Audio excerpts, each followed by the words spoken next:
Well, good morning, friends. I hope you're all having an absolutely wonderful May day. It's currently late May here in southern Pennsylvania. The sun is just rising. And so I'm starting back here behind the raised beds and in front of the no-dig cut flower garden and my dahlia breeding experiment, my first year of breeding dahlias. And here's a photograph of what this area looked like the first year that we owned the property. We didn't have Grace at that point. We did have the cats, but that's kind of an idea of what the property looked like from back here. So now let's take a look around the raised bed gardens. What I want to do moving forward is add those horn beams to the back corner to create a living arch. But I just love the trellises so much. I think that really just brings that nice room feel to this area. And so let's walk through and see what's blooming. We just cut all the Sweet William for the stand. The stand is set up again this morning. And we're about to get started on harvesting the ranunculus. Aviv Piketty Cafe is blooming now, and it's this wonderful blend of bronze and orange colors. A few accidental yellows are mixed in there, but that's okay. And then we also have the Aviv Piketty Pink White, and we'll be selling those ones at the flower stand. I'm not sure if I'm going to sell Aviv Cafe. I think I must have ordered those just for myself to arrange with, because I don't really have anything back here to pair them with. But this Aviv Piketty Pink White is just so beautiful, isn't it? I'll be cutting these right after this video.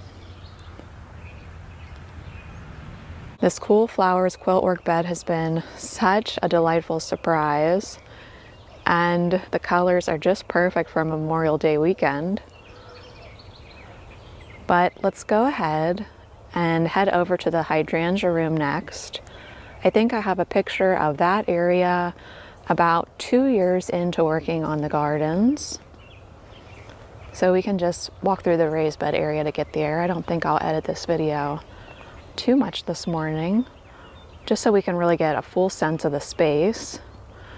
The Coosa dogwoods have grown so much in 7 years, and hopefully by taking out a lot of those dead and diseased trees, and just by the pure fact that the trees were so overcrowded, that will really help them in the future. So I'll just stop here for 1 second. I know I have a photograph of what this exact area looked like when we purchased the house. The gentleman who had owned the house previous to us had been putting straw bales around the house. I'm not sure if that was for heat or what. So there's a bunch of trash cans, trash bags, and straw that you're seeing in that photograph. But I would say this is basically where that photo was taken from. Even though I don't love the color of Mount Everest alliums over in this garden, I do think I did a decent job of disguising the dying foliage. And that's one other thing I want to address in this video, areas where I did disguise the allium foliage and areas where I need to work on that and steps I'm taking to remedy that for future years. But the foliage here on Mount Everest allium is disguised by Orlea grandiflora, or commonly known as whitefinch Orlea is the cultivar there that I'm using. And this sensational honeysuckle, I know I mentioned this in a video just a few days ago, but it is absolutely amazing. So it's fun to see this area develop. And definitely putting in this area, I think, added so much to the garden. I'm really, really thankful to Plow and Hearth for being willing to send me these hummingbird arches. It was one of your ideas that I contact them I'm kind of shy when it comes to contacting companies. I don't know, it makes me kind of uncomfortable.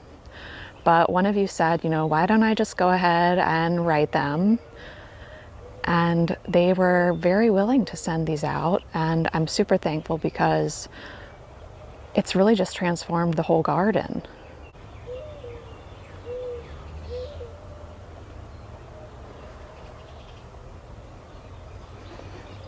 This is the view that you would have if you were to drive by our property right now. This is the street view. The orchard's behind me. You know, I'm far back from the honeysuckle right now, and I can still smell it. It's just wonderful. So let's walk through Hummingbird Way.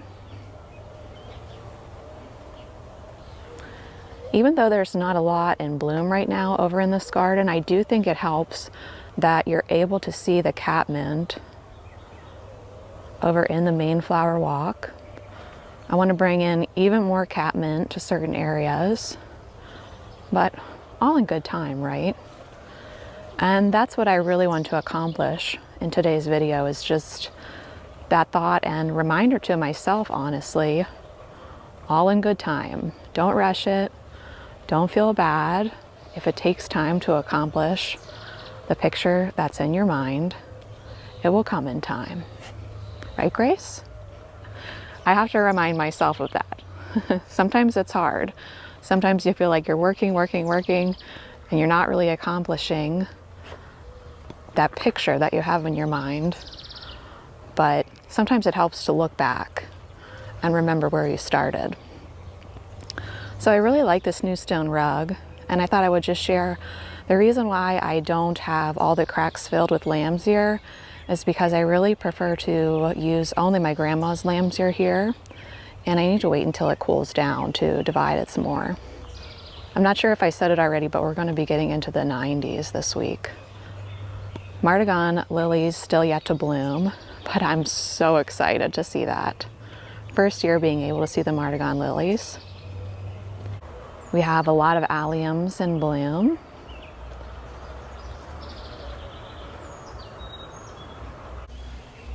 And you can see I've got some grass issues going on right now. I just seeded some more grass again. So in a lot of ways, I feel like I have taken a step backward in the main flower walk this year because I've moved so many shrubs around in order to change the color palette and increase the repetition. And I think it's going to be another year until we really are able to see the picture that I have in my mind, because a lot of the shrubs have been set back, right, Grace? Especially the incredible hydrangeas in terms of size. So it will take a few years until we're really able to see my new vision come to life. Grace is so excited. What is it, Grace? Want to go get your bone? So before we head over to the driveway garden, you can see why I need to reseed the grass in this area. Perfectly all right. Rather have Grace happy than grass. But before we head over to the driveway garden, where I feel like I did a decent job of disguising the allium foliage, I want to walk through this area slowly once to show you that I did not do a good job of disguising the dying allium foliage here.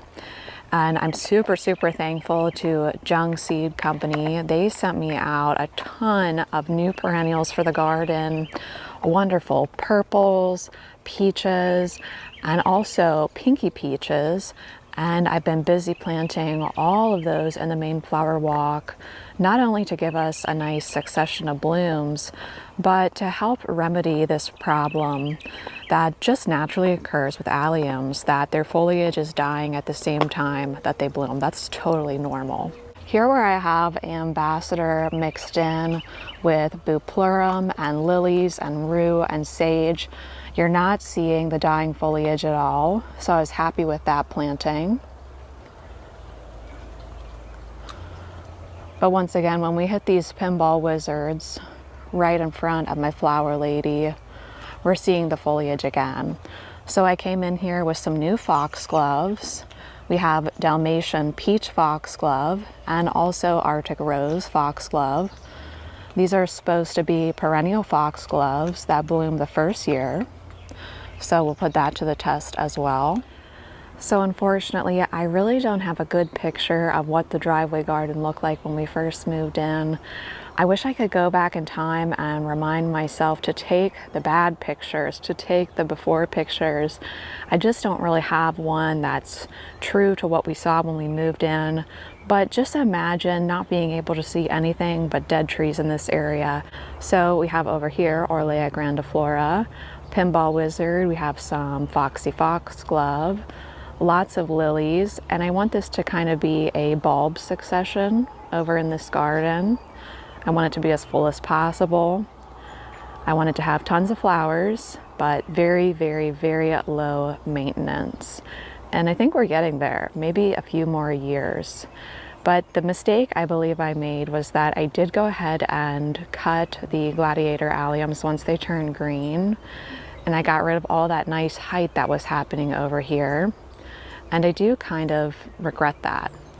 But let me take us around this way because I want to show you a few beautiful moments that are happening in this garden. And I also want to show you Christophii allium, which I've never grown before and I'm just loving it. Here's Schubertii. You might remember that from previous years. It looks like this ginormous firework in the garden. But I love this beautiful moment here. And what I need to do is just increase this beautiful moment with more of the same.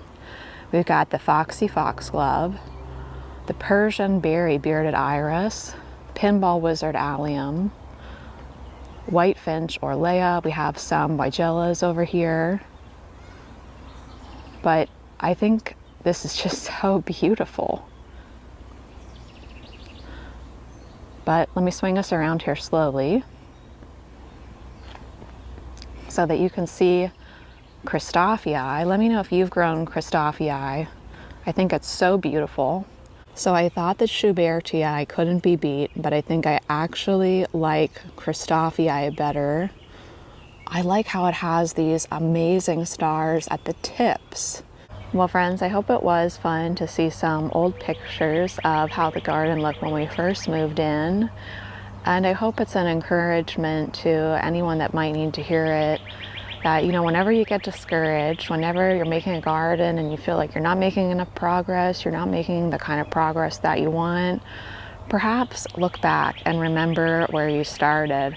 I know that really helps me. It helps motivate me too, to look back at some of these pictures when I get discouraged, when I feel like I'm not making the kind of progress I want to make. There's still all these holes everywhere, still so much more that I want to accomplish.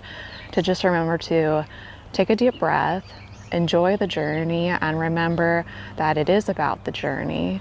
And it's about gardening as a verb rather than a noun. It's not about necessarily, for me at least, it's not so much about creating these picture perfect gardens. It's just about gardening and relishing all of the benefits that gardening brings to my life. Well friends, I want to wish you a wonderful day out there in your gardens, and I just have to say once again, this sensational honeysuckle smells amazing. Definitely get your hands on one if you can. But I wish you a wonderful day out there in your gardens, and I hope we can all enjoy the journey of gardening together. Bye friends.